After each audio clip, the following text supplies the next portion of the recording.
तो last class में हमने इलेक्ट्रिक फील्ड से रिलेटेड सिचुएशंस देखी थी कि इलेक्ट्रिक फील्ड अगर होता है तो पार्टिकल फिर किस तरीके से मूव करेगा, और कुछ स्पेसिफिक सिचुएशंस लेकर के हमने इलेक्ट्रिक फील्ड के केसेस किए थे। अब इस लेक्चर में जो टॉपिक मैंने लिया है वो है application of moving charge particles. तो जो मूविंग चार्ज पार्टिकल्स हैं उनके कई सारे एप्लीकेशंस होते हैं। अगर वो magnetic field electric field move करते हैं तो उससे रिलेटेड बहुत सारे एप्लीकेशंस उस पर बेस्ड होते हैं, बहुत सारा यूज़फुल एप्लीकेशन से बेस्ड होते हैं। उनमें से कुछ एप्लीकेशंस हम यहाँ पर अपने कोर्स में लेने वाले हैं। First of them is velocity selector. तो वेलोसिटी सिलेक्टर क्या होता है, ऐसे नाम से क्लियर हो रहा है कि कुछ वेलोसिटी सेलेक्ट करने के काम में आ रहा है, या फिर सेलेक्टेड वेलोसिटी वाले पार्टिकल्स हमें यहाँ से मिल रहे हैं, कुछ ऐसा। उसका एक डायग्राम मैंने यहाँ पर बनाया हुआ है, डायग्राम यहाँ पर दिखाया हुआ है। पहले तो ये देख लेते हैं कि इसकी ज़रूरत क्या है। तो in a beam of charge particles produced by a heated cathode और ए रेडियो एक्टिव मटेरियल। तो जो भी चार्ज पार्टिकल के सोर्सेज होते हैं, जैसे किसी कैथोड को अगर हीट करते हैं तो वहाँ से इलेक्ट्रॉन निकल पड़ते हैं, रेडियो एक्टिव मटेरियल्स हैं वहाँ से चार्ज पार्टिकल हमें मिलते हैं। तो इस तरीके के मटेरियल कैथोड यहाँ से जो ये बीम मिलता है हमें चार्ज पार्टिकल का, not all the particles move with the same speed, सबके सब सेम स्पीड से मूव नहीं करते हैं। Many applications however require a beam in which all the particles speed are the same.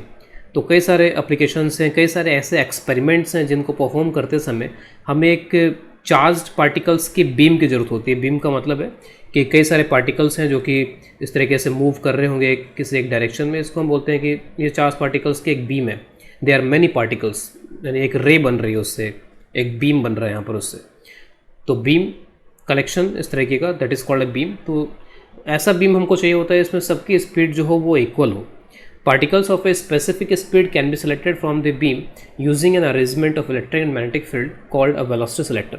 तो velocity selector एक ऐसा अरेंजमेंट है जिससे हम अपने मनचाहे स्पीड के पार्टिकल्स जो हैं वो वहाँ से ले सकते हैं। अब किस तरीके से ऐसा हो पाएगा, तो जैसे मान लीजिए यहाँ पे डायग्राम में हम बता रखा है कि कोई सोर्स है जहाँ से चार्ज पार्टिकल्स मिल रहे हैं मुझे, और मैंने क्या किया कि इसका एक नैरो बीम बनाने के लिए इसको एक स्लिट से पास करा दिया। स्लिट का मतलब एक होल या कुछ इस तरीके का है जहाँ से मैंने इसको यहाँ से पास करा दिया। तो एक नैरो बीम यहाँ से गुजर रही है। अभी जो नैरो बीम गुजर रही है मैंने उसको कुछ इस तरीके का अरेंजमेंट किया हुआ है, इस अरेंजमेंट से होकर के यहाँ पे गुजारा। तो इधर से होकर के गुजारा यहाँ पर इसमें। तो जब ये बीम चार्ज पार्टिकल्स का बीम है, जब वो यहाँ से गुजर रहा होगा तो यहाँ पे मैग्नेटिक फील्ड है इस प्लेन के परपेंडिकुलर इनवर्ड्स। और सपोज़ ये दो कैपेसिटर प्लेट्स हैं, और या दो प्लेट्स हैं, एक प्लेट पे चार्ज पॉजिटिव नेगेटिव कुछ इस तरीके से है। तो जो इलेक्ट्रिक फील्ड है वो इलेक्ट्रिक फील्ड यहाँ पे प्लस से माइनस की तरफ इस डायरेक्शन में, जो कि एरो से दिखाया हुआ है। तो इस ऑरेंज एरो से यहाँ पर ये इलेक्ट्रिक फील्ड दिखाया हुआ है, और इस ग्रीन एरो से या जो ग्रीन क्रॉसेस हैं वो मैग्नेटिक फील्ड के डायरेक्शन को रिप्रेजेंट कर रहे हैं। तो अगर एक पॉजिटिव चार्ज इस डायरेक्शन में अगर मूव करेगा तो उस पॉजिटिव चार्ज पे इलेक्ट्रिक फील्ड की वजह से जो फोर्स लगेगा, वैसे इलेक्ट्रिक फील्ड का फोर्स वेलोसिटी पे डिपेंड करता नहीं है। पॉजिटिव चार्ज है तो इलेक्ट्रिक फील्ड के डायरेक्शन में इधर की तरफ फोर्स लगेगा टुवर्ड्स राइट। आप मैग्नेटिक फील्ड का फोर्स यहाँ पे निकाल सकते हो using right hand thumb rule, right hand palm rule, आप जो भी यूज़ करना चाहो। तो पॉजिटिव चार्ज पे जो फोर्स लगेगा वो आप देखोगे इस डायरेक्शन में लगेगा, from right hand thumb rule palm rule जो भी है। अब यहाँ पर अगर ये फोर्सेज अगर बराबर हो जाते हैं, suppose these two forces are equal, तो पार्टिकल जो है फिर अनडिफ्लेक्टेड गुजरेगा, उसमें कोई डिफ्लेक्शन नहीं आएगा, नेट फोर्स उस पर जीरो हो जाएगा।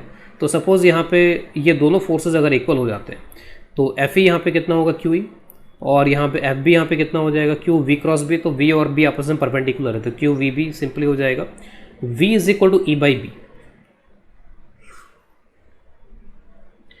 तो v is equal to E by B. इस तरीके के जो पार्टिकल्स हैं जिनकी स्पीड जो है ई बाई बी के बराबर है, वो पार्टिकल्स जो हैं वो यहाँ से इस तरीके से गुजर जाएंगे, सीधे गुजर जाएंगे, इसमें कोई डिफ्लेक्शन नहीं होगा। तो particles with this much velocity, particles with velocity v by B will cross the plate. जो भी ये प्लेट का अरेंजमेंट या जो भी arrangement electric field magnetic field का किया गया है, विल क्रॉस अनडिफ्लेक्टेड। इसको ये बिल्कुल अनडिफ्लेक्टेड यहाँ से क्रॉस करके निकल जाएंगे। तो अगर मुझे कुछ इतनी वेलोसिटी के पार्टिकल्स चाहिए होंगे तो उसके लिए मैं क्या करूँगा कि इलेक्ट्रिक फील्ड और मैग्नेटिक फील्ड को एडजस्ट कर लूँगा, और इलेक्ट्रिक फील्ड और मैग्नेटिक फील्ड का मैं कुछ ऐसा रेशियो रखूँगा, वो रेशियो डायरेक्टली किसके बराबर होगा, जिस वेलोसिटी के पार्टिकल हमको अपने एक्सपेरिमेंट के लिए या जो भी एप्लीकेशन उसके लिए चाहिए। और आप देख सकते हो कि जो वेलोसिटी हमको चाहिए उसके लिए बस हमें इलेक्ट्रिक फील्ड मैग्नेटिक फील्ड को बस एडजस्ट करना होगा।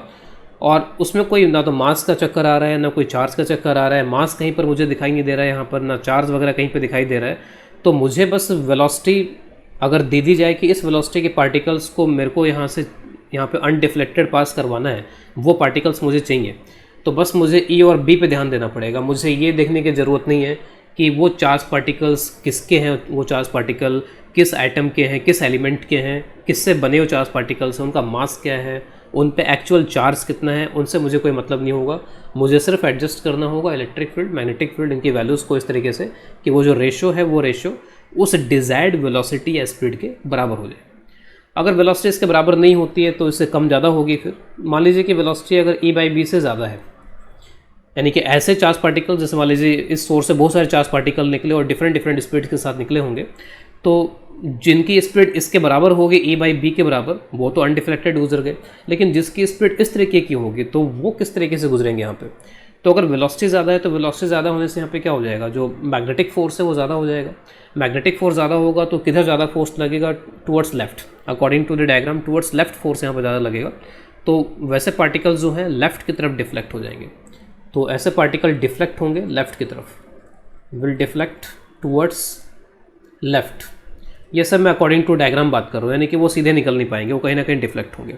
और इसका अगर उल्टा होगा तो वेलोसिटी कम रह गई तो इलेक्ट्रिक फील्ड का फोर्स फिर ज़्यादा हावी हो जाएगा फिर, तो उस केस में जो डिफ्लेक्शन होगा, deflection will be towards right, तो विल डिफ्लेक्ट टुवर्ड्स राइट। तो this is the concept behind velocity selector. तो उसके बाद में जो नेक्स्ट यहाँ पर एप्लीकेशन है that is known as mass spectrometer.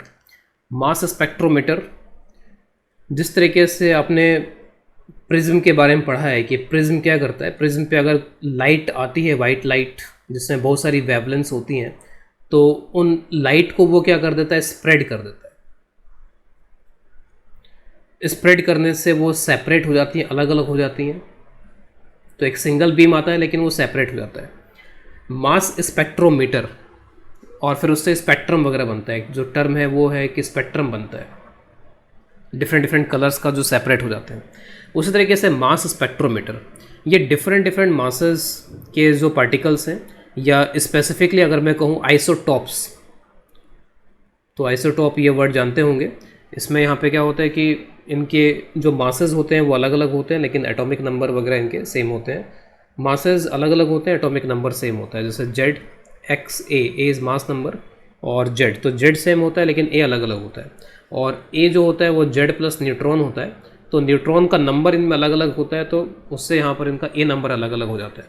जैसे फॉर एग्जांपल क्लोरीन 3517 और क्लोरीन 3717, ये क्लोरीन के दो आइसोटॉप्स हैं, तो जिसमें यहाँ पे नंबर ऑफ़ न्यूट्रॉन्स अलग अलग होने की वजह से इनके मासेस अलग अलग होते हैं।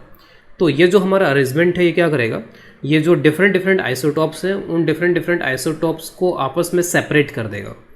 अगर मैं Cl35, अगर एक Cl का मिक्सचर मेरे को दिया गया है, जस्ट मैं एक एग्जांपल ले रहा हूँ कि अगर Cl का एक मिक्सचर दिया गया और उसको मैं अलग करना चाहता हूँ, तो अलग करने के लिए, अलग करने का मतलब है कि मैं 35 और 37 वालों को अलग अलग करना चाहता हूँ।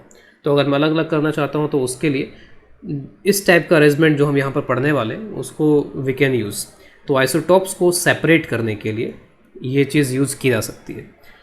क्या करते हैं इसमें, तो उसका डायग्राम यहाँ पर है, उस डायग्राम में आप यहाँ पर देखो।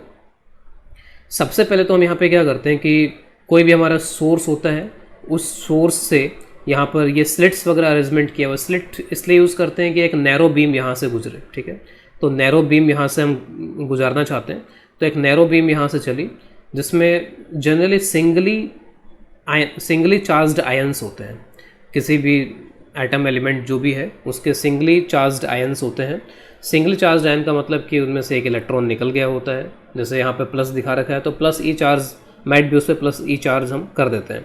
तो सिंगली चार्ज आयंस, अब उनको पहले तो यहाँ पर गुजारा जाता है इस वेलोसिटी सेलेक्टर से। तो ये वेलोसिटी सेलेक्टर यहाँ पे क्या करता है, velocity selector selects particle with a particular speed v, और ई और बी को हम अरेंज कर लेते हैं तो हमको पता चल जाता है कि कौन से ऐसे पार्टिकल्स हैं जो कि अनडिफ्लेक्टेड यहाँ से गुजर जाएंगे, और फिर वो इंश्योर करने के लिए कि वही यहाँ से निकल करके आगे पहुँच रहे हैं। तो हमने यहाँ पर भी एक स्लिट अरेंजमेंट कर रखा है जिससे एक नैरो बीम यहाँ से निकल पाएगी, बाकी के फिर यहाँ पर रुक जाएंगे, डिफ्लेक्शन से बाकी सब इधर उधर हो जाएंगे। तो बाकी का डिफ्लेक्शन हो जाएगा। कौन यहाँ से निकल पाएंगे, कौन यहाँ पर आगे जा पाएंगे, तो ऐसे आगे जा पाएंगे जिनकी जो वेलोसिटी है वो E/B के बराबर है। अभी जस्ट हमने वेलोसिटी सेलेक्टर का जो एप्लीकेशन है उसको देखा था, वो किस तरीके से वर्क करता है उसको देखा था। तो V = E/B वाले पार्टिकल पहुँचेंगे। उसके बाद जब वो पार्टिकल यहाँ से निकले तो उनको मैग्नेटिक फील्ड से पास कराया गया। यहाँ पर आप देख सकते हो कि एक मैग्नेटिक फील्ड है जिसको B' से यहाँ पर रिप्रेजेंट किया जा रहा है। B' is the magnetic field, और आप देख सकते हो कि it is perpendicular to the plane, तो प्लेन के परपेंडिकुलर है यहाँ पर ये। और जब पार्टिकल्स यहाँ से आएंगे तो उनकी जो वेलोसिटी होगी वो मैग्नेटिक फील्ड के परपेंडिकुलर होगी। मैग्नेटिक फील्ड तो प्लेन के परपेंडिकुलर है और particles are coming like this, particles इस तरीके से यहाँ पर आ रहे हैं। तो पार्टिकल्स अगर इस तरीके से आ रहे हैं तो हमने पढ़ा हुआ है कि अगर वेलोसिटी और मैग्नेटिक फील्ड परपेंडिकुलर होते हैं तो पार्टिकल सर्कुलर मोशन परफॉर्म करते हैं। तो सर्कुलर मोशन परफॉर्म करते हैं और उस सर्कुलर मोशन में जो रेडियस बनती है दैट रेडियस इज mv/qb। और जैसे हम यहाँ पे बात कर रहे हैं कि जनरली सिंगली चार्ज्ड आयंस होंगे यहाँ पर ये, तो अगर ये सिंगली चार्ज्ड आयंस है तो मेरे को Q पता है कि Q सभी का बराबर है। Q यहाँ पर एक तरीके से E के बराबर हो जाएगा, तो mv/EB हो गया। और V हमने वैसे सभी का बराबर कर रखा है, और V किसके बराबर है, E/B के बराबर है। तो M अब चाहो तो E/B रख लो इसको, तो EB²। तो जो रेडियस, जिस रेडियस में यहाँ पर ये घूमेंगे वो रेडियस डायरेक्टली मास के प्रोपोर्शनल आ रही है। तो क्योंकि यहाँ से जो पार्टिकल्स निकल रहे हैं वो तो बस इस आधार पर सेलेक्ट किए जा रहे हैं कि उनकी जो वेलोसिटी है that velocity is equal to E/B। उनका मास कुछ भी हो सकता था, उनका चार्ज कुछ भी हो सकता था। अभी हमने देखा है कि इसमें मास और चार्ज का कोई रोल नहीं है। अगर E/B के बराबर वेलोसिटी है तो वो पार्टिकल सेलेक्ट हो जाएगा और वो अनडिफ्लेक्टेड क्रॉस कर जाएगा। अब यहाँ पर मास का रोल आ रहा है, तो मास का रोल यहाँ पर क्या है कि जिसका मास ज़्यादा होगा उसकी रेडियस ज़्यादा होगी, वो ज़्यादा बड़े आर्क में घूमेगा फिर। तो यहाँ पर मैंने इसमें यहाँ पे दिखाया हुआ इस डायग्राम में कि अगर डिफरेंट मासेस हैं तो वो डिफरेंट रेडियस में घूमेंगे यहाँ पे। जैसे M2 का रेडियस ज़्यादा दिखाया गया है, तो M2 जो है वो यहाँ पर M1 से ज़्यादा है, जिसकी वजह से इसकी जो रेडियस है वो R1 से ज़्यादा है। तो कुछ पार्टिकल्स यहाँ पर स्ट्राइक कर रहे हैं, कुछ पार्टिकल्स यहाँ पर स्ट्राइक कर रहे हैं। और अगर हम इनको अलग करना चाहते हैं तो यहाँ पे क्या करते हैं, जहाँ पे स्ट्राइक कर रहे हैं वहाँ पर भी स्लिट्स बना देते हैं, वहाँ पर भी होल क्रिएट कर देते हैं। तो अगर होल क्रिएट कर देते हैं तो फिर यहाँ से ये हम इनको अलग करके कहीं पे कलेक्ट कर सकते हैं, कहीं पे कुछ इनका कलेक्शन किया जा सकता है। ये जो बीम है, ये बीम यहाँ से निकल जाएगी, फिर इसका कलेक्शन किया जा सकता है। तो इस तरीके से आप देख सकते हो कि जो आइसोटोप्स हैं, डिफरेंट मास के जो यहाँ पर पार्टिकल्स हैं, उनको हम यहाँ पे सेपरेट कर पा रहे हैं, आइसोटोप्स को हम यहाँ पे सेपरेट कर पा रहे हैं। और ये जो स्पेसिफिक अरेंजमेंट यहाँ पर हम मास स्पेक्ट्रोमीटर का पढ़ रहे हैं उसको हम बोलते हैं बेन ब्रिज मास स्पेक्ट्रोमीटर। तो बहुत तरीके के डिफरेंट स्पेक्ट्रोमीटर होते हैं, मास स्पेक्ट्रोमीटर। तो जिस तरीके का हम पढ़ रहे हैं that is known as Bainbridge's mass spectrometer. इसमें एक वेलोसिटी सेलेक्टर है जो कि स्पेसिफिक वेलोसिटी को भेज रहा है। अदरवाइज अगर वेलोसिटी फिर अलग अलग होगी तो फिर मास भी अलग, वेलोसिटी भी अलग, तो फिर पहचान करना मुश्किल हो पाएगी। तो यहाँ पर रेडियस डायरेक्टली किस पर डिपेंड कर रही है, मास पे, मास के डायरेक्टली प्रोपोर्शनल, बाकी सारे फैक्टर सबके लिए कांस्टेंट। तो हम पता कर पाएंगे कि यहाँ पर कौन किस मास के हिसाब से कहाँ कहाँ स्ट्राइक करेगा, तो it will be easier for us. Otherwise अगर और भी वेरिएबल्स आएंगे तो फिर ये पॉसिबल नहीं हो पाएगा इनको सेपरेट कर पाना। इसके अलावा मास स्पेक्ट्रोमीटर का एक अच्छा एडवांटेज ये भी है कि जैसे मैंने बताया कि इनका जेड सेम होता है, जिन आइसोटोप्स को हम अलग करते हैं उनका जेड सेम होता है, और जेड बेसिकली एटॉमिक नंबर होता है। और जो हमारी केमिकल रिएक्शंस होती हैं या जो केमिकल प्रॉपर्टीज़ होती हैं वो ज़्यादातर जेड पे डिपेंड करती हैं। तो केमिकल प्रॉपर्टीज़ जो ज़्यादातर डिपेंड करती हैं वो जेड नंबर पे डिपेंड करती हैं, एटॉमिक नंबर पे डिपेंड करती हैं।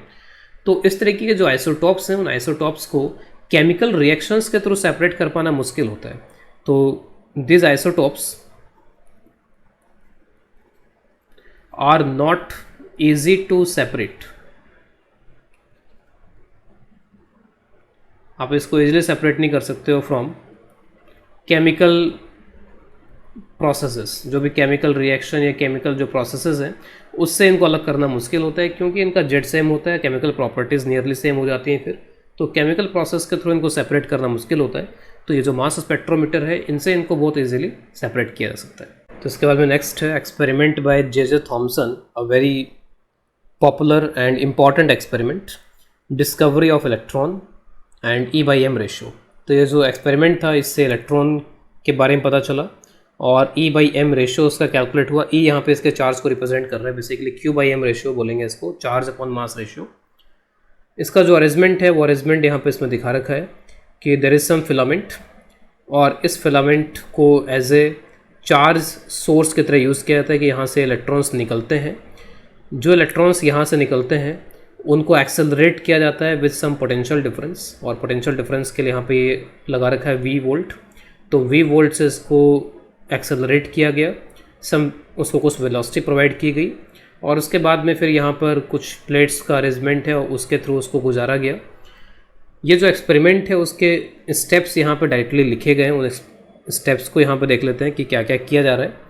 तो सबसे पहले यहाँ पे हम क्या कर रहे हैं कि इलेक्ट्रिक फील्ड और मैग्नेटिक फील्ड, ये जो दो प्लेट्स हैं, इन दो प्लेट्स के बीच में इलेक्ट्रिक फील्ड और मैग्नेटिक फील्ड क्रिएट किया गया है। कैसे क्रिएट किया गया उसका एक डायग्राम यहाँ पर भी दिखा रखा है इसमें। जैसे यहाँ पे ये कुछ मैग्नेट या फिर ये कॉइल्स वगैरह हैं या मैग्नेट वगैरह हैं, इससे मैग्नेटिक फील्ड जनरेट किया गया, और मैग्नेटिक फील्ड जो है वो यहाँ से स्टार्ट होकर के उधर की तरफ जा रहा है। तो इस डायरेक्शन मैग्नेटिक फील्ड है और यहाँ पर वही मैग्नेटिक फील्ड दिखाया गया। डिफरेंट व्यूज़ हैं, बस यहाँ पर इन्वर्स मैग्नेटिक फील्ड है और यहाँ पे उसको जस्ट लाइंस के थ्रू दिखा दिया गया। तो both the diagrams are similar, बस ये अलग व्यू दिखा रहा है और ये उसी डायग्राम का एक डिफरेंट व्यू दिखा रहा है, बस ये है। तो E इज़ इक्वल टू 0 और B इज़ इक्वल टू 0 यहाँ पर किया गया है इसमें, इस स्टार्टिंग में। तो अगर इलेक्ट्रिक फील्ड भी नहीं है और मैग्नेटिक फील्ड भी नहीं है तो जो भी यहाँ से बीम आएगा वो अनडिफ्लेक्टेड सीधा गुजर जाएगा। तो उससे यहाँ पर एक स्पॉट बन जाएगा और उस स्पॉट से हम ये देख सकते हैं कि वो कौन सा पॉइंट है जहाँ पे अनडिफ्लेक्टेड बीम स्ट्राइक कर रहा है। तो इस पॉइंट को नोट किया जा सकता है, देखा जा सकता है, ऑब्जर्व किया जा सकता है कि कौन से पॉइंट पे अनडिफ्लेक्टेड बीम स्ट्राइक करती है। तो we have to note the position of the spot on the screen due to undeflected beam. Second में हम क्या करेंगे, turn on electric field and measure the resulting beam deflection. तो अगर प्लेट्स के बीच में इलेक्ट्रिक फील्ड अगर होता है, जैसे अगर प्लेट्स के बीच में इलेक्ट्रिक फील्ड है और अगर इलेक्ट्रॉन्स यहाँ से गुजर रहे हैं तो इलेक्ट्रॉन्स के गुजरने की वजह से यहाँ पर इसमें डिफ्लेक्शन होगा। यहाँ पे डिफ्लेक्शन जो हमारा डायग्राम है उस डायग्राम में डिफ्लेक्शन किधर होगा, तो ऊपर पॉजिटिव है नीचे नेगेटिव है, तो इलेक्ट्रॉन्स का जो डिफ्लेक्शन है वो इधर की तरफ हुआ। इस डायग्राम में डिफ्लेक्शन को दिखाया भी गया है। तो जिससे पहले इलेक्ट्रॉन के बारे में आइडिया नहीं था, नेगेटिव चार्जेस के बारे में आइडिया नहीं था, तो ये जो डिफ्लेक्शन जो कि पॉजिटिव की तरफ हुआ है तो उससे ये आइडिया लगा कि जो चार्ज पार्टिकल्स यहाँ से निकल रहे हैं वो चार्ज पार्टिकल्स इलेक्ट्रॉन हैं, नेगेटिव चार्ज पार्टिकल्स हैं, इसी वजह से वो उधर की तरफ डिफ्लेक्ट कर रहे हैं। तो इस तरीके से डिस्कवरी हुई यहाँ से इलेक्ट्रॉन की कि वो नेगेटिव चार्ज पार्टिकल्स हैं, इसलिए इधर की तरफ यहाँ पर डिफ्लेक्शन हो रहा है। अगर पॉजिटिव होता तो उसके इसमें नीचे की तरफ यहाँ पर ये नेगेटिव प्लेट की तरफ इसका डिफ्लेक्शन होता। डिफ्लेक्शन इसको हम मेज़र करेंगे डिफ्लेक्शन को, और डिफ्लेक्शन को अगर मैं मेज़र करूँ, मेज़र तो हम यहाँ पर जो भी हमारा यहाँ एक्चुअल जो मेज़रमेंट है वो तो हम यहाँ से करेंगे, लेकिन अगर उसको मैं थ्योरेटिकली लिखूँ तो थ्योरेटिकली मैं इस तरीके से कैलकुलेट कर सकता हूँ इसको। सपोज़ अगर ये y के बराबर है तो this y is equal to half AT²। तो हाफ AT² ये कितना हो जाएगा यहाँ पर, हाफ AT², तो ये तो हो जाएगा E/m एक्सेलरेशन। टाइम को मैं यहाँ पर अगर सपोज़ ये प्लेट अगर इसकी लेंथ अगर L है तो टाइम को आप यहाँ पर L/v के बराबर रख सकते हो, L/v का स्क्वायर हो जाएगा यहाँ पर टाइम। तो इस तरीके से ये डिफ्लेक्शन फार्मूले से आप यहाँ पे लिख सकते हो, और इसको हम वहाँ पर अपने अपरेटिस वगैरह जहाँ पर भी एक्सपेरिमेंट किया जा रहा है उस एक्सपेरिमेंट में हम इसको डायरेक्टली मेज़र करेंगे। अब इसके बाद में अगला स्टेप यहाँ पर ये है थर्ड स्टेप कि E को तो हम उतना ही मेंटेन करेंगे।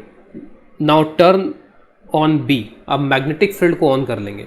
तो सेकंड में तो हमने सिर्फ इलेक्ट्रिक फील्ड को ऑन किया था, लेकिन थर्ड में हम क्या करेंगे, मैग्नेटिक फील्ड को भी ऑन कर लेंगे। मैग्नेटिक फील्ड की वैल्यू को हम कुछ इस तरीके से एडजस्ट करेंगे until the beam returns to the undeflected position। तो अभी हमने वेलोसिटी सेलेक्टर देखा ही है, तो उसमें हमको पता है कि E/B का अगर हम कुछ रेशियो सेट कर दें तो उस रेशियो वाले जो पार्टिकल है सीधे निकल जाते हैं। तो E को तो हमने वही रखा, लेकिन B को हम कुछ ऐसे एडजस्ट करेंगे कि पार्टिकल, जैसे सेकंड पार्ट में तो क्या हो रहा था, पार्टिकल डिफ्लेक्ट हो रहे थे, उनका डिफ्लेक्शन बंद हो जाए और वो सीधे निकल जाए। तो until the beam returns to the undeflected position, और मेरे को पता है कि अनडिफ्लेक्टेड पोजीशन कहाँ पर आती है इस स्क्रीन के ऊपर।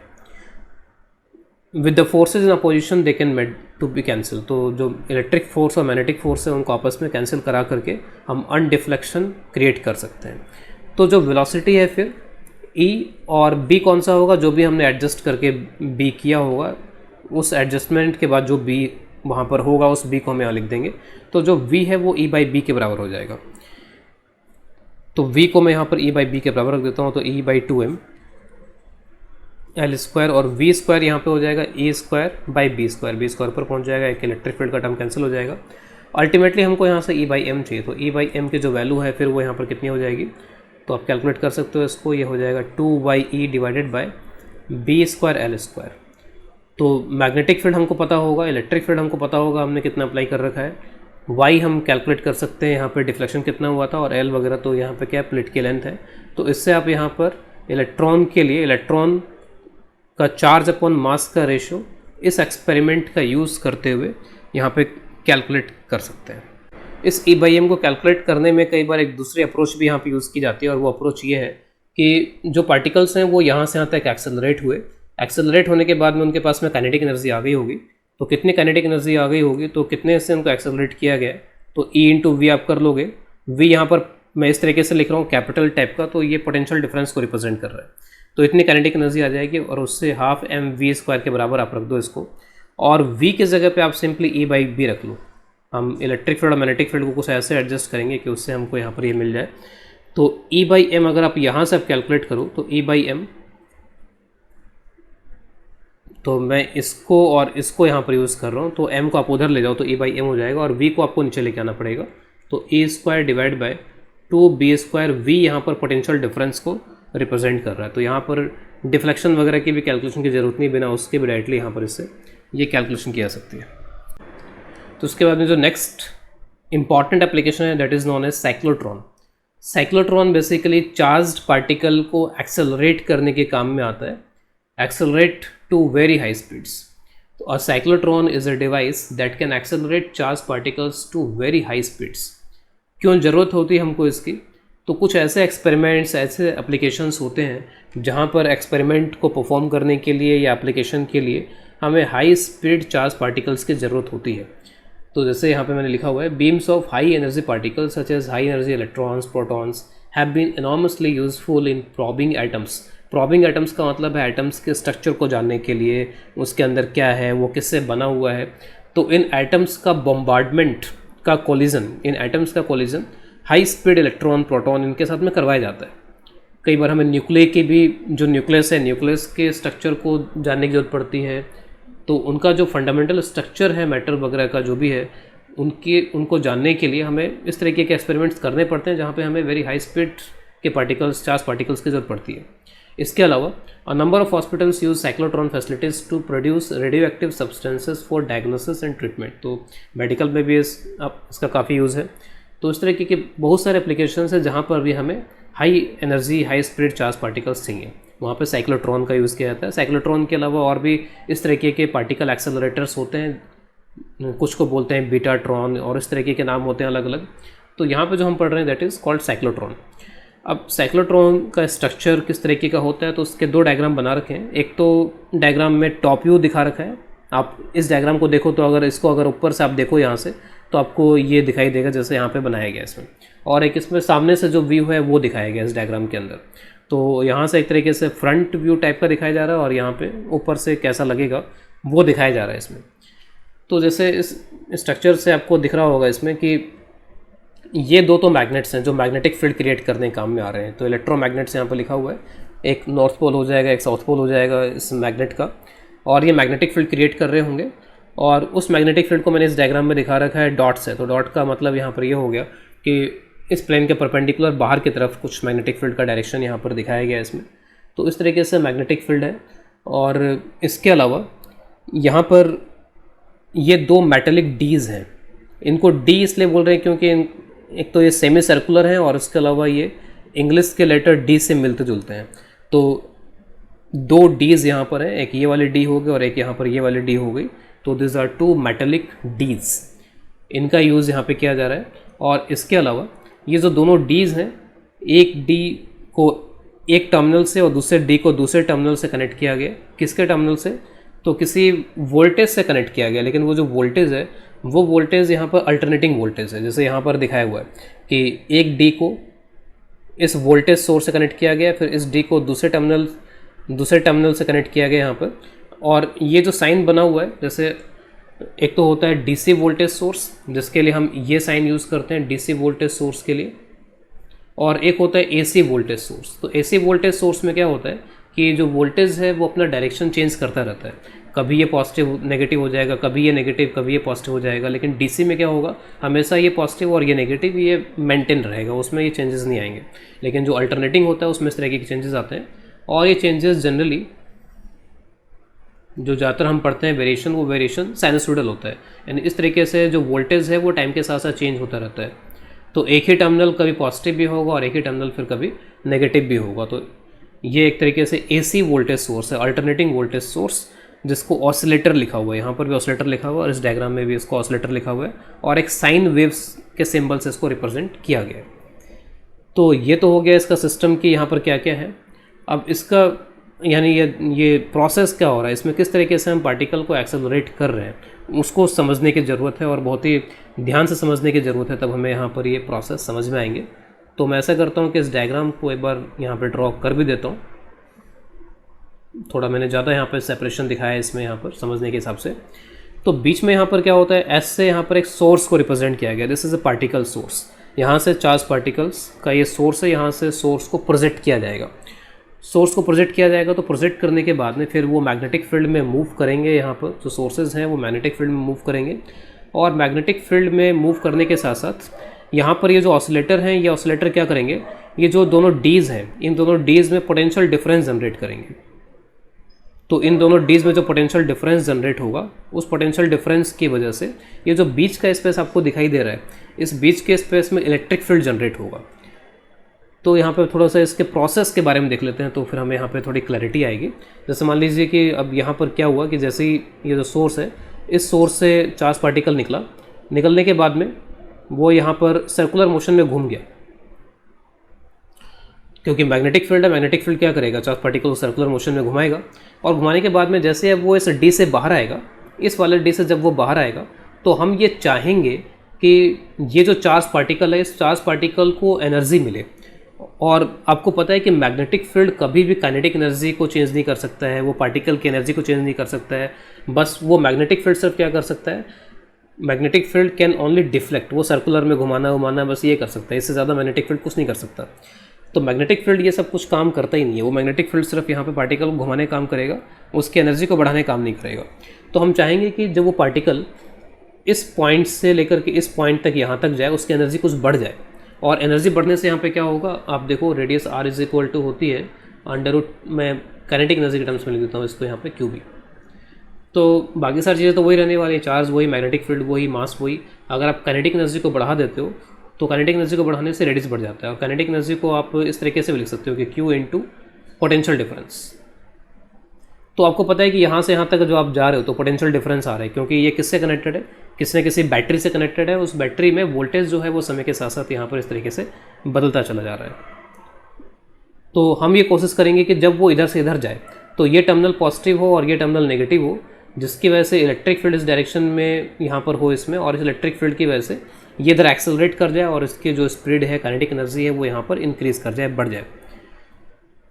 अब इसके बाद में जब ये यहाँ पर जाएगा, तो इसकी एनर्जी बढ़ चुकी होगी, एनर्जी बढ़ने से ये ज़्यादा रेडियस में घूमेगा, यहाँ पर इसकी रेडियस बढ़ चुकी होगी। तो जो रेडियस यहाँ पर आपको मैंने दिखाई थी, उस रेडियस से ज़्यादा रेडियस यहाँ दिखा रखी है। तो रेडियस बढ़ गई इसकी, उसके बाद ये वापस इधर आएगा। अब जब ये इधर वापस से आएगा, तो हम ये चाहेंगे कि इलेक्ट्रिक फील्ड भी इस डायरेक्शन में हो, तभी तो वो उसकी स्पीड को बढ़ाएगा। और इलेक्ट्रिक फील्ड इस डायरेक्शन में होने के लिए अब क्या होना चाहिए, ये प्लस होना चाहिए और ये माइनस होना चाहिए, तभी ऐसा हो पाएगा यहाँ पे। और ये चीज़ तभी पॉसिबल हो पाएगी जब यहाँ पर सिंक्रोनाइजेशन हो, कंप्लीट सिंक्रोनाइजेशन हो। जैसे अगर मैं ये वाला जो टाइम है, इस टाइम को अगर मैं यहाँ पे T1 बोल देता हूँ, तो T1 टाइम पे यहाँ पर कुछ ऐसा होना चाहिए था, ठीक है। और T2 टाइम पे फिर यहाँ पे कुछ ऐसा होना चाहिए था, जस्ट ये उलट करके ऐसा हो जाना चाहिए था T2 टाइम पर। ये सपोज T2 टाइम है यहाँ पर इसमें।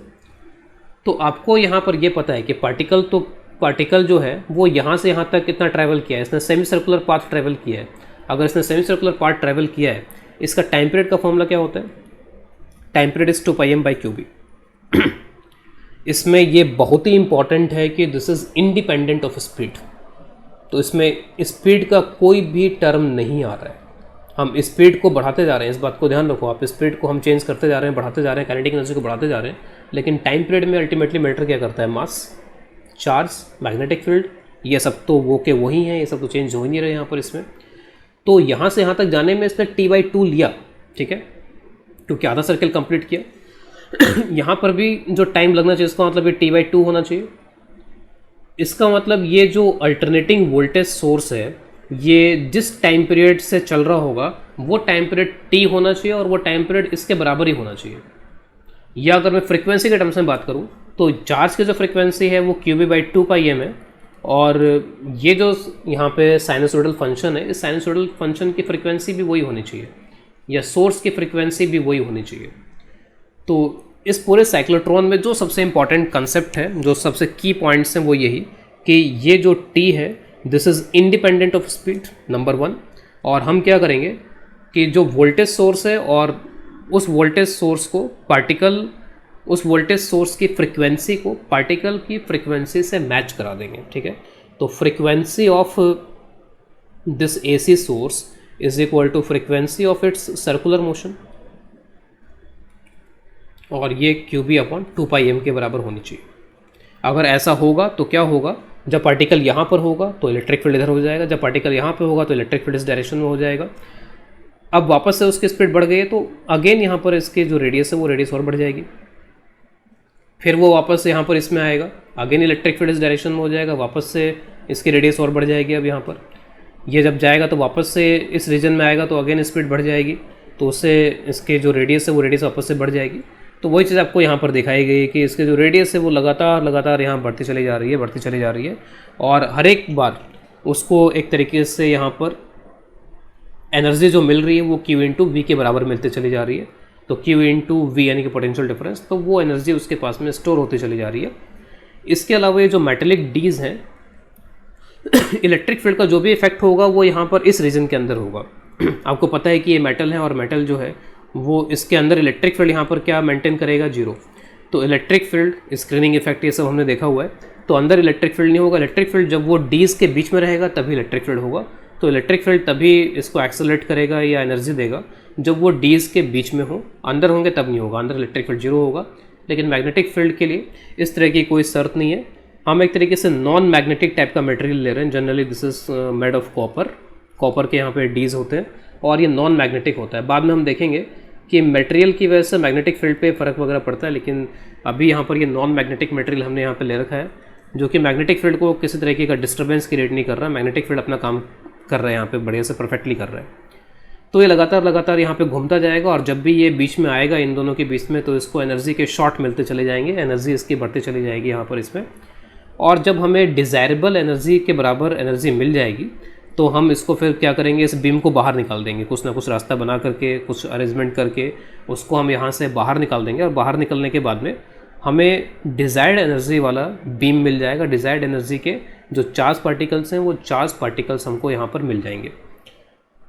थोड़ी कैलकुलेशन यहाँ पर देखते हैं इससे रिलेटेड यहाँ पे। तो कैलकुलेशंस अगर परफॉर्म की जाए तो let us perform some calculation. हमें पता होता है कि जो रेडियस होती है that radius is R is equal to mv/qb। और फाइनली जो भी रेडियस है वो एक तरीके से R मैक्सिमम से मैक्सिमम जो हम रेडियस करना चाहते हैं उसके बराबर कर देंगे। उससे जो वेलोसिटी हमको मिलेगी, वो जो वेलोसिटी मिलेगी वो भी एक तरीके से जो भी हमें मैक्सिमम वेलोसिटी मिल सकती है वो वेलोसिटी मिल जाएगी हमको यहाँ पर। फाइनली हमको कितनी एनर्जी मिलेगी यहाँ पे, तो फाइनली जो एनर्जी मिलेगी that energy will be equal to, kinetic energy is half mv², simply half mv²। अगर आप यहाँ पे कर लो तो Q²B², R को मैं सिंपली R लिख देता हूँ यहाँ पे m², तो it is Q²B² R² divide by 2m। और इस एनर्जी के एक्सप्रेशन में आप ये देख सकते हो कि हमने जो वोल्टेज सोर्स लगा रखा था वो वोल्टेज सोर्स कितने का था वो नहीं आ रहा, यानी ये जो वोल्टेजेस वगैरह हैं यहाँ पे ये वोल्टेजेस नहीं आ रहे इस एक्सप्रेशन के अंदर। इस एक्सप्रेशन में बस ये आ रहा है कि फाइनल रेडियस यहाँ पर कितनी है, Q चार्ज वही है, B वही है, M तो वही है, यहाँ पे फाइनल रेडियस यहाँ पे कितनी है बस वही आ रहा है। तो फाइनल रेडियस से डिसाइड हो रहा है कि इसके पास फाइनल काइनेटिक एनर्जी कितनी होगी। तो इसका मतलब V से कुछ भी फर्क नहीं पड़ा है क्या, जो पोटेंशियल हमने लगाया था वो पोटेंशियल ज़्यादा वैल्यू का लगाया था, कम वैल्यू का लगाया था, उससे कुछ फ़र्क पड़ा है कि नहीं पड़ा, तो उससे फ़र्क पड़ा है। अगर हमने पोटेंशियल ज़्यादा लगाया होता तो उसमें क्या होगा, इसको शॉर्ट्स कम देने पड़ेंगे, कम शॉर्ट्स के अंदर ही ये उतनी एनर्जी गेन कर लेगा। जैसे मान लीजिए कि मेरे को 10 वोल्ट तक बढ़ा देना है, तो एक बार अगर मैं 2 वोल्ट दूंगा तो मेरे को 5 बार ये काम करना पड़ेगा, तब जाके 10 वोल्ट के बराबर मैं उसको एनर्जी दे पाऊंगा, 10 इलेक्ट्रॉन वोल्ट के बराबर दे पाऊंगा।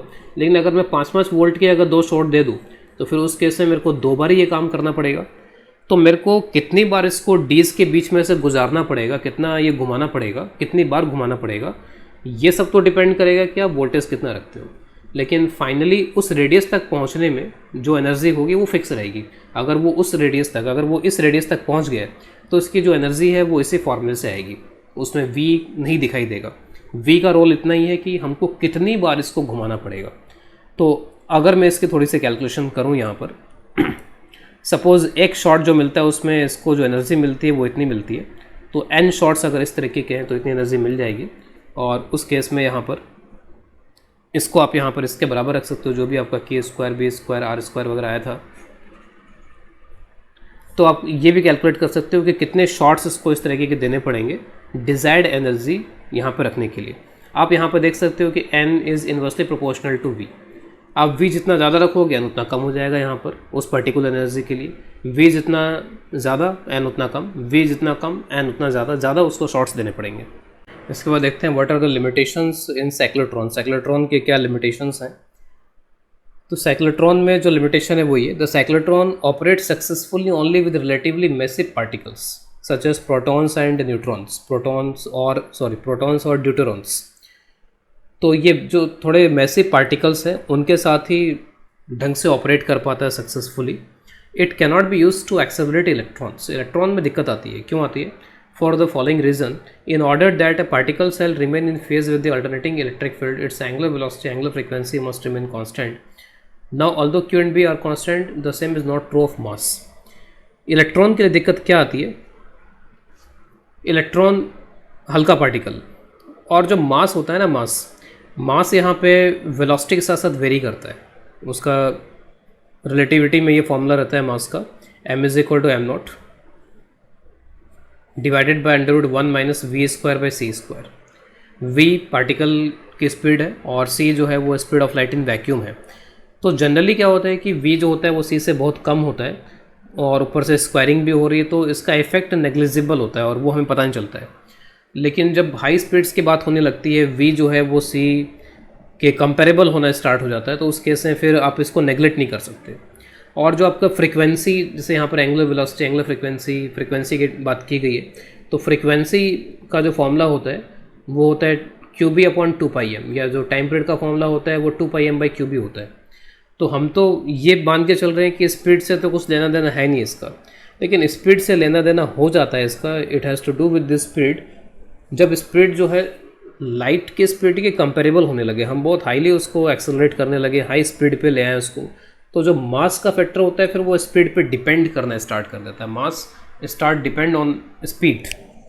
तो फिर हमारा जो कहना है कि फ्रीक्वेंसी इंडिपेंडेंट होती है स्पीड की और वो सब, तो फिर फ्रीक्वेंसी जो है वो यहाँ पर स्पीड का फंक्शन बनना स्टार्ट हो जाएगी। इससे नुकसान क्या होगा, क्या दिक्कत आएगी यहाँ पे? तो हमारा सारा जो ये एक तरीके से जो भी सिस्टम था वो तो इस पे काम कर रहा था कि जैसे अगर ये दो डीज थे यहाँ पे, तो मेरा कहना ये था कि जब ये यहाँ पर है तो उस समय इलेक्ट्रिक फील्ड इधर की तरफ मिले इसको, हम कर्व पे कहीं यहाँ कहीं पर हों, और जब ये वापस से इस डी में आए तो इस टाइम के अंदर अंदर t/2 में, जैसे ये t/2 के टाइम के बराबर होना चाहिए। ये सिंक्रोनाइजेशन होना चाहिए कि जब वो यहाँ पर आए तो हमारा वोल्टेज इतना हो, जब वो घूम करके जब यहाँ पर आ जाए तो हमारा वोल्टेज इतना हो जो कि इसको इलेक्ट्रिक फील्ड इधर प्रोवाइड कर पाए, उल्टा इलेक्ट्रिक फील्ड प्रोवाइड कर पाए। तो जो फ्रिक्वेंसी इस साइनसोइडल कर्व की है, एग्जैक्टली वही फ्रिक्वेंसी इसके रोटेशन की, इसके सर्कुलर मोशन की होनी चाहिए।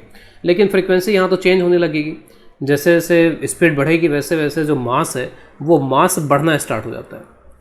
मास बढ़ना स्टार्ट हो जाता है तो इसके जो फ्रिक्वेंसी है सर्कुलर मोशन की, वो फ्रिक्वेंसी डिक्रीज़ करने स्टार्ट हो जाती है। तो फ्रिक्वेंसी डिक्रीज़ करने स्टार्ट हो जाएगी, ज़्यादा टाइम लगने लगेगा इसको, इसका मतलब तो ये थोड़ा पीछे रह जाएगा। वोल्टेज तो हमारा मान लीजिए यहाँ तक पहुँच गया, लेकिन वो वहाँ तक पहुँचा ही नहीं है अभी, और हो सकता है कि वोल्टेज तो यहाँ तक पहुँच जाए बढ़ करके, लेकिन वो तो अभी यहीं पर हो। तो होगा ये कि इलेक्ट्रिक फील्ड तो हमको चाहिए था टूवर्ड्स लेफ्ट, लेकिन मिलेगा टूवर्ड्स राइट। तो फिर हम बोलेंगे कि जो इलेक्ट्रॉन है वो इन फेज़ नहीं है, वो आउट ऑफ फेज़ हो गया। जैसे यहाँ पे लिखा हुआ ना कि इन फेज़ होना चाहिए, दोनों चीज़ें एक ही फेज़ में होनी चाहिए, दोनों की फ्रिक्वेंसी सेम रहनी चाहिए, तभी जाके फ़ायदा हो सकता है, तभी उसको वो सही तरीके से वहाँ पर एनर्जी प्रोवाइड कर सकता है इलेक्ट्रिक फील्ड।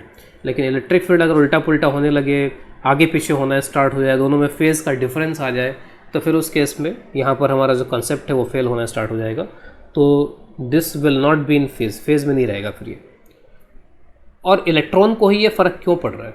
ये फ़र्क तो किसी को ही पड़ना चाहिए था, सबको पड़ना चाहिए था ये फ़र्क। तो हम ऐसा क्यों बोल रहे हैं कि इलेक्ट्रॉन को ज़्यादा फ़र्क पड़ेगा, इलेक्ट्रॉन हल्का है तो उसको फ़र्क पड़ेगा, प्रोटॉन को फ़र्क नहीं पड़ेगा? तो उसके बारे में जो रीजनिंग है वो ये कि for a given energy the velocity of all electron is much greater than that of A more massive proton.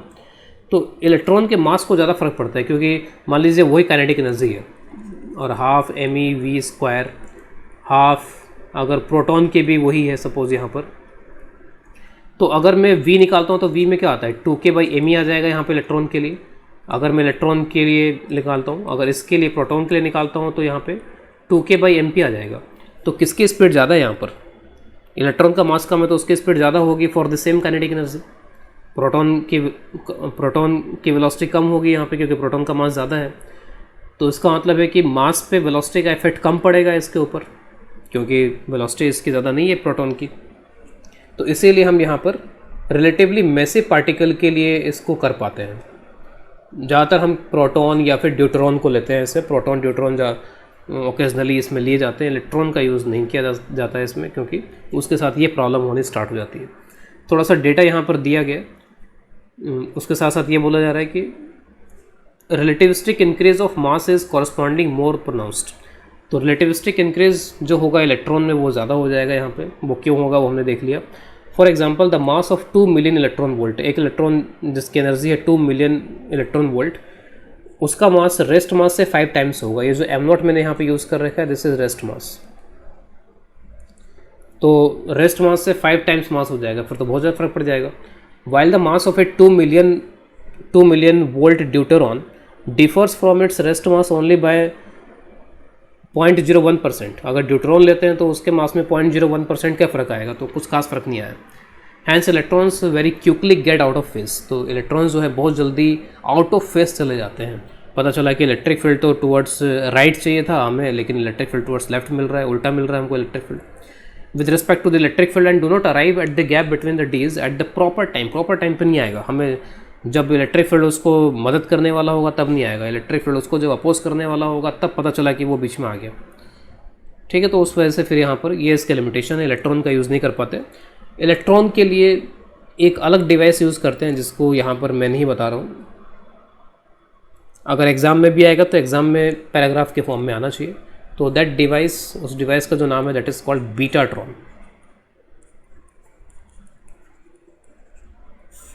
ठीक है, साइक्लोट्रॉन उसी तरीके से कुछ बीटाट्रॉन, लेकिन this can be used for electrons.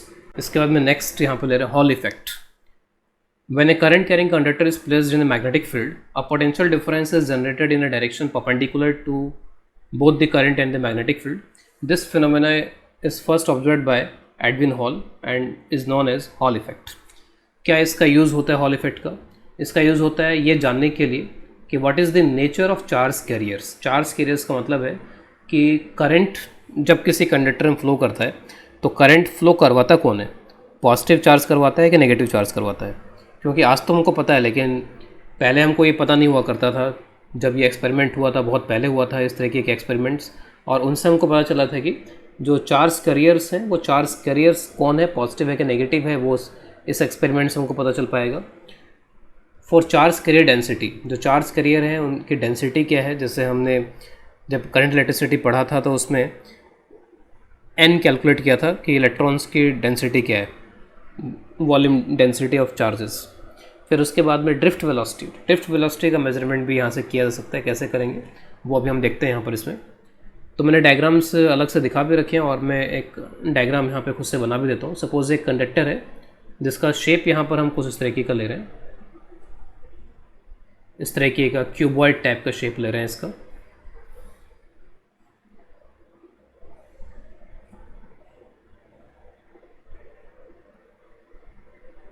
और इसमें कुछ इस तरीके से करंट फ्लो कर रहा है। तो suppose current is flowing like this.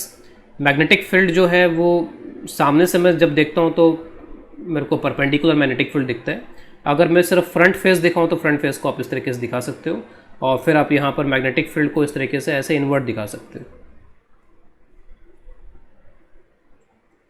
ठीक है, तो इस तरीके से इसको यहाँ पर रिप्रेजेंट किया जा सकता है। ये जो डिस्टेंस है ये डिस्टेंस डी से रिप्रेजेंट की गई है डायग्राम के अंदर, और फिर उसके बाद में ये जो डायमेंशन है, ये वाले डायमेंशन, इसको यहाँ पर टी से रिप्रेजेंट किया हुआ है।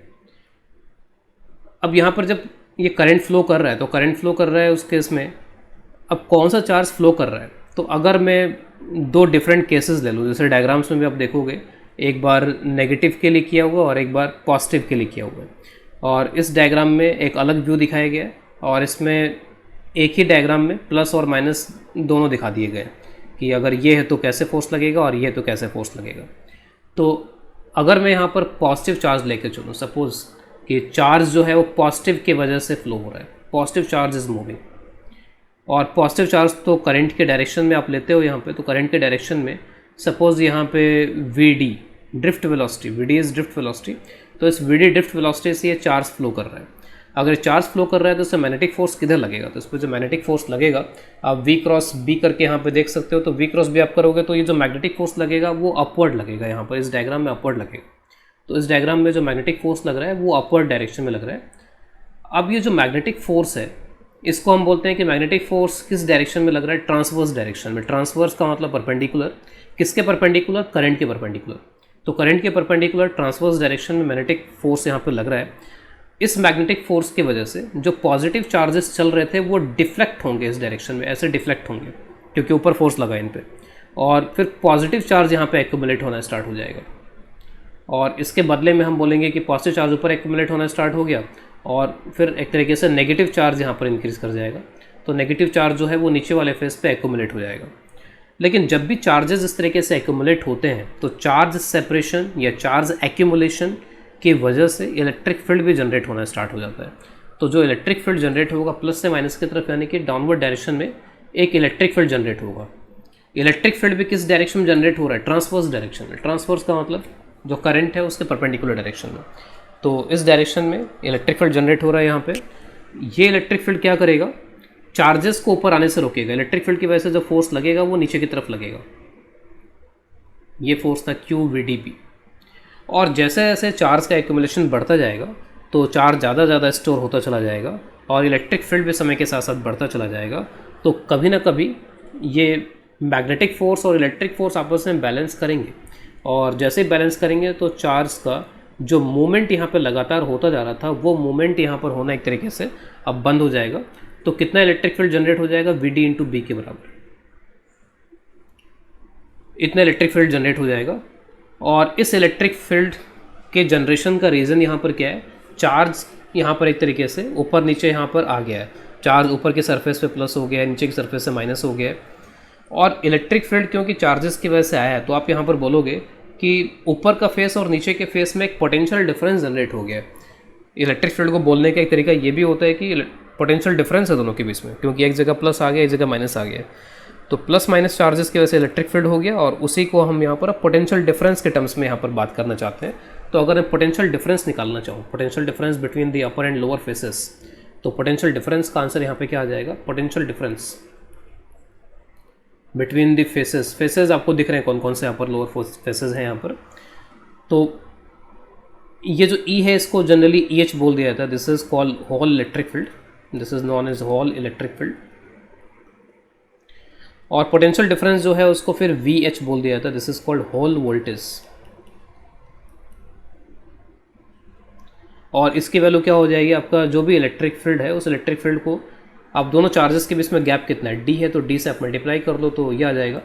और इलेक्ट्रिक फील्ड की वैल्यू अगर आप रख दो तो इलेक्ट्रिक फील्ड की वैल्यू वी डी बी, और ये डी हो गया। वी डी यहाँ पर ड्रिफ्ट वेलोसिटी है, तो वेलोसिटी के लिए मैं कुछ ऐसे कर देता हूँ, तो ये V H is Hall voltage. तो ये जो होल वोल्टेज है, होल इलेक्ट्रिक फील्ड है, सब कुछ जो भी है वो ट्रांसवर्स डायरेक्शन में है, परपेंडिकुलर टू द करंट, उधर जनरेट हो रहे हैं यहाँ पर ये। तो ट्रांसवर्स डायरेक्शन में सब कुछ यहाँ पर जनरेट हो रहा है, होल इलेक्ट्रिक फील्ड और होल वोल्टेज वगैरह जो भी यहाँ पर। अब ये वोल्टेज तो हमने कैलकुलेट कर लिया, लेकिन अब जो हमारा पर्पस था कि चार्ज कैरियर पॉजिटिव होते हैं कि नेगेटिव होते हैं, हमने तो पॉजिटिव लेके कर लिया कैलकुलेशन यहाँ पर। और जब मेजरमेंट किया गया यहाँ पर एक वोल्ट मीटर लगा करके कि यहाँ पर क्या पोटेंशियल डिफरेंस आया, उसको अगर वोल्ट मीटर से मेज़र किया जाए, तो जब यहाँ पर एक वोल्ट मीटर लगाया गया, सपोज एक वोल्ट मीटर यहाँ पे इन दोनों फेसेस पर लगा दिया गया पोटेंशियल डिफरेंस मेजर करने के लिए, वोल्ट मीटर ने कुछ अलग ही कहानी बताई। वोल्ट मीटर ने बताया कि ठीक है, आप पोटेंशियल डिफरेंस जो फॉर्मूले से लिख रहे हो और जो मेजर कर रहे हो वो तो बराबर है, मैग्नीट्यूड वाइज बराबर है, लेकिन वोल्ट मीटर ये बता रहा है साथ साथ कि ऊपर वाला फेस नेगेटिव है और नीचे वाला फेस पॉजिटिव है। वोल्ट मीटर ने उल्टा बताया, तो वोल्ट मीटर के उल्टा बताने की वजह से यहाँ पर फिर प्रॉब्लम क्रिएट हो गई, और वो प्रॉब्लम तभी सॉल्व हो पाई जब हम यहाँ पर पॉजिटिव चार्जेस के मूव करने के बजाय हम किसका मोमेंट यहाँ पर अज्यूम करें, नेगेटिव चार्जेस का। हमें नेगेटिव चार्जेस का मोमेंट यहाँ पर अज्यूम करना पड़ेगा, तभी वोल्ट मीटर यहाँ पर जो बता रहा है वो सही हो पाएगा। अदरवाइज क्योंकि जो प्रैक्टिकली बता रहा है वो तो सही बता रहा होगा, हम थ्योरेटिकली गलत हैं। यहाँ पर हम थ्योरेटिकली पॉजिटिव को अज्यूम करके चल रहे हैं, लेकिन पॉजिटिव चार्ज मूव नहीं कर रहे हैं, यहाँ पर नेगेटिव चार्जेस मूव कर रहे हैं। अब कैसे नेगेटिव चार्जेस की वजह से सही आएगा आंसर, तो डायग्राम में भी आप देख सकते हो यहाँ पर इसमें कि जो डायग्राम यहाँ पर दिखाया गया है, अगर नेगेटिव चार्ज है तो नेगेटिव चार्ज पे अब फोर्स किधर लगेगा, तो नेगेटिव चार्ज है तो करंट के अपोजिट मानते हैं नेगेटिव चार्ज का फ्लो, तो अब वीडी यहाँ पर इस डायरेक्शन में होगा। ठीक है, अब देखिए दो चीज़ें बदल गई। फोर्स जब भी आप कैलकुलेट करते हो मैग्नेटिक फोर्स तो होता है क्यू वी क्रॉस बी। अब यहाँ पर हमने दो चीज़ें चेंज कर रही हैं, एक तो वेलोसिटी का डायरेक्शन रिवर्स कर दिया पॉजिटिव के कंपैरिजन में, फिर उसके साथ साथ जो चार्ज है उस चार्ज का साइन भी रिवर्स कर दिया। दो चीज़ें हमने रिवर्स करी। अगर हम दो चीज़ें रिवर्स कर रहे हैं तो हमने जो पहले फोर्स कैलकुलेट किया है वही फोर्स आएगा। आप इसको क्यू वी क्रॉस बी से भी निकाल सकते हो और डायरेक्टली जो हमने पहले किया उससे भी देख सकते हो कि आप दो चीज़ें रिवर्स कर रहे हैं। आप अगर एक सिंगल चीज़ को रिवर्स करते तब तो डायरेक्शन उल्टा हो जाता, लेकिन दो चीज़ों को रिवर्स कर रहे हैं तो माइनस माइनस मिलकर क्या हो जाएगा, प्लस हो जाएगा। तो अभी भी जो मैग्नेटिक फोर्स लगेगा वो मैग्नेटिक फोर्स ऊपर की तरफ ही लगेगा, और क्योंकि मैग्नेटिक फोर्स ऊपर की तरफ लग रहा है तो इसका मतलब यहाँ पर ये हुआ सीधा सीधा कि ऊपर नेगेटिव चार्ज जाएगा। अगर ऊपर नेगेटिव चार्ज जाएगा तो नेगेटिव चार्ज का एक्यूमुलेशन ऊपर की तरफ यहाँ पर होगा, तो negative charge will accumulate here, और इसके बदले में जो पॉजिटिव चार्जेस हैं वो नीचे की तरफ एक्यूमुलेट होंगे। और हमारा वोल्ट मीटर बिल्कुल परफेक्ट है। इसका मतलब जिसने हमें ये बता दिया कि ऊपर जो है वो नेगेटिव है और नीचे यहाँ पर पॉजिटिव है, तो इसका मतलब है कि जो चार्ज कैरियर है वो चार्ज कैरियर यहाँ पे कौन से हैं, नेगेटिव है। जब भी करंट फ्लो होता है तो इसका मतलब नेगेटिव चार्जेस का फ्लो होता है, ना कि पॉजिटिव चार्जेस का। और ये अकेला एक ऐसा एक्सपेरिमेंट है जो अब तक हमने देखा है जिसमें नेगेटिव और पॉजिटिव मानने से फ़र्क पड़ता है। हमने करंट इलेक्ट्रिसिटी पढ़ा और अब तक जो भी सर्किट के प्रॉब्लम सॉल्व किए उसमें हमेशा बोल दिया कि आप कोई भी चार्ज कैरियर मान लो, उससे फ़र्क नहीं पड़ता है। यानी कि अगर पॉजिटिव चार्ज इस डायरेक्शन में फ्लो कर रहा है तो हम हमेशा बोल देते थे कि आप बोल दो कि चलो ठीक है उतना ही नेगेटिव चार्ज डायरेक्शन फ्लो कर रहा है, तो या तो आप ये मान के चलो या फिर ये मान के चलो, it doesn't make any difference. लेकिन ये एक ऐसा एक्सपेरिमेंट है जिसमें पॉजिटिव नेगेटिव लेने से सारी कहानी उल्टी हो जा रही है। तो हॉल इफेक्ट एक तरीके से एक लैंडमार्क एक्सपेरिमेंट था जिसने ये बताया कि पॉजिटिव नेगेटिव चार्जेस जो हैं उनमें कुछ ना कुछ तो डिफरेंस क्रिएट हो जाता है। हम पॉजिटिव मान के चलते हैं, नेगेटिव मान के चलते हैं, यहाँ पे एक डिफरेंस क्रिएट कर रही है। ठीक है, तो ये हो गया यहाँ पर ये कि चार्ज कैरियर कौन से हैं। अब इसके बाद में जैसे मैंने बोला कि चार्ज डेंसिटी वगैरह भी यहाँ से कैलकुलेट किया जा सकती है, कैरियर डेंसिटी वगैरह कैलकुलेट किया जा सकती है। तो how to find those things वो एक बार यहाँ पर देख लेते हैं। तो किस तरीके से उसको हम यहाँ पर देखेंगे। तो आई का एक रिलेशन आपको पता है कि आई जो होता है वो होता है NeAVD। ठीक है, तो I is equal to NeAVD होता है। मैं यहाँ पे इलेक्ट्रॉन को यूज़ कर रहा हूँ तो NeAVD हो गया यहाँ पर इसमें। और जो VD है वो VD यहाँ पर आप इसमें लिख सकते हो। VD एक तरीके से E/B के बराबर हो जाएगा और ऊपर से हमने जो V कैलकुलेट कर रखा है उसके बराबर हो जाएगा। तो NE एरिया यहाँ पर आप क्या लोगे इसमें, तो एरिया ये वाला होगा, और ये जो एरिया है वो एरिया किसके बराबर हो जाएगा, तो T × D के बराबर हो जाएगा। VD, तो VD को आप यहाँ से लिख लो, VD is equal to this Hall voltage divide by VD। तो DD कैंसिल हो जाएंगे यहाँ से, तो NETVH/B। यहाँ से अगर आप N कैलकुलेट करना चाहो, N यहाँ पर number of charge carrier per unit volume होता है ये, तो this will be IB divided by ETVH।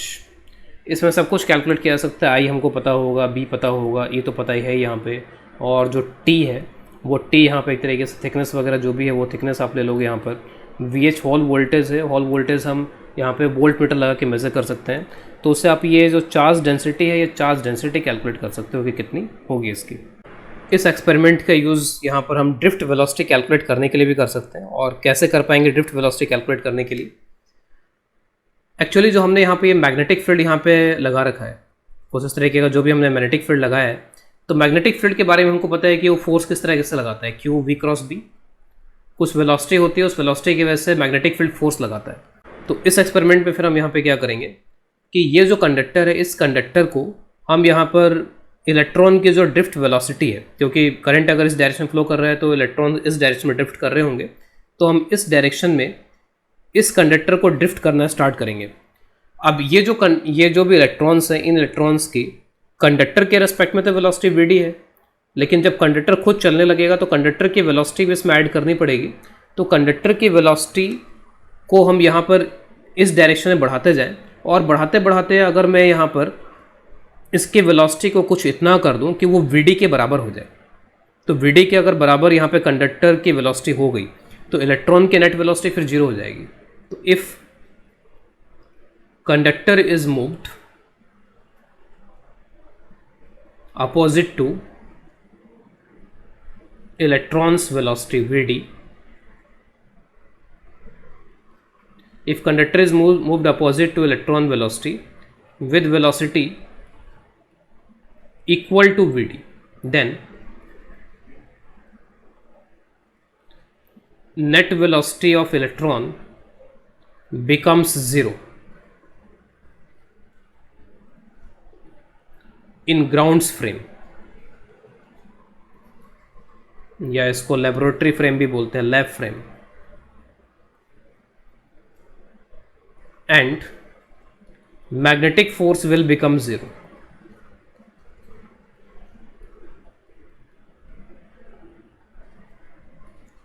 लेकिन हमको पता कैसे लगेगा कि हम वीडी के बराबर वेलोसिटी से इसको मूव करवा रहे हैं?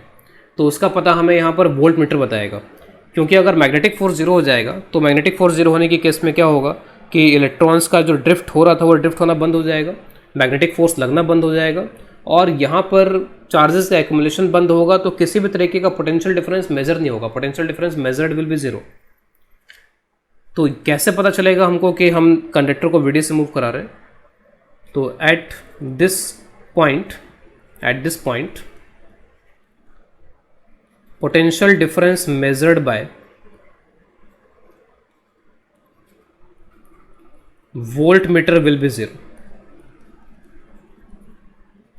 तो जैसे हमने देखा कि वोल्ट मीटर में रीडिंग जीरो हो गई, तो हमको आइडिया लग जाएगा कि हम इसको वीडी वेलोसिटी से मूव करा रहे हैं, और वीडी वेलोसिटी से मूव करा रहे हैं तो इलेक्ट्रॉन की जो नेट वेलोसिटी है वो जीरो हो चुकी है, और जीरो हो चुकी है तो मैग्नेटिक फोर्स जीरो हो गया, मैग्नेटिक फोर्स जीरो हो गया तो किसी भी तरीके का फिर डिफ्लेक्शन नहीं है, तो चार्जेस का जो एक्यूमुलेशन था वो नहीं हो पाया, और उसकी वजह से दोनों फेसेस के बीच में जो ट्रांसवर्स इलेक्ट्रिक फील्ड जनरेट हो रहा था, जो ट्रांसवर्स पोटेंशियल डिफरेंस जनरेट हो रहा था, जो होल वोल्टेज जनरेट हो रहा था, वो जनरेट होना बंद हो चुका है। तो हमें आइडिया लग जाएगा कि now we are moving this conductor with velocity Vd।